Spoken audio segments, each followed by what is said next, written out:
బుర్రపాడు బుర్రపాడు బుర్రపాడు cinema భయ్యా. ఒకటే రక్తము ఒకటే నరుకుడు. రిలీజ్ అయిన 5 రోజులకే 50 కోట్లు వచ్చాయంట. ఈ మూవీ కేరళలో నార్త్ లో బాక్స్ ఆఫీస్ షేక్ చేసేస్తుందంట భయ్యా. నార్త్ లో రివ్యూస్ అయితే మామూలుగా లేదు. అనిమల్ కా బాప్ అంట. ఈ మూవీని హిందీలో వచ్చిన కిల్ అనే మూవీకి కంపేర్ చేస్తున్నారు భయ్యా. నేను ఇప్పుడు దాకా మాట్లాడింది మార్కో అనే మలయాళం మూవీ గురించి. తెలుగు వర్షన్ రిలీజ్ అయిందని మా బళ్ళారిలో ఉన్న శివ థియేటర్ కి అయితే వచ్చేసాను భయ్యా. అనిమల్ నా ఫేవరెట్ మూవీ భయ్యా. మార్కో మూవీని అనిమల్ తో కంపేర్ చేస్తున్నారంటే ఇంకా వెంటనే ఈ మూవీని చూద్దామని ఫిక్స్ అయిపోయాను. ఈ మధ్య మలయాళం నుంచి మామూలు సినిమాలు రావట్లేదు భయ్యా. సస్పెన్స్ థ్రిల్లర్స్, యాక్షన్ థ్రిల్లర్స్ అంటూ దుమ్ము దులిపేస్తుంది. ఫైనల్ గా మూవీ అయితే స్టార్ట్ అయిపోయింది.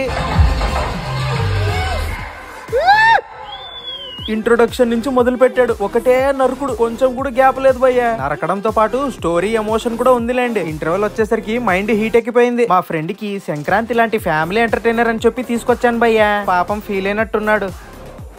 ఇంత విధ్వంసం చూశాక డైరెక్టర్ నోట్ అడగాలనిపించింది భయ్యా. ఇంత వైలెన్స్ ఎందుకు డార్లింగ్, ఏం సాధిస్తావు? ఇంకా సెకండ్ హాఫ్ విషయానికి వస్తే చెప్పలేం భయ్యా, చాలా వైలెంట్ గా ఉంది. పొరపాటును కూడా ఫ్యామిలీతో మాత్రం వెళ్ళకండి. క్లైమాక్స్ లో ఒక ఫ్యామిలీ లెగిసి వెళ్ళిపోయారు భయ్యా.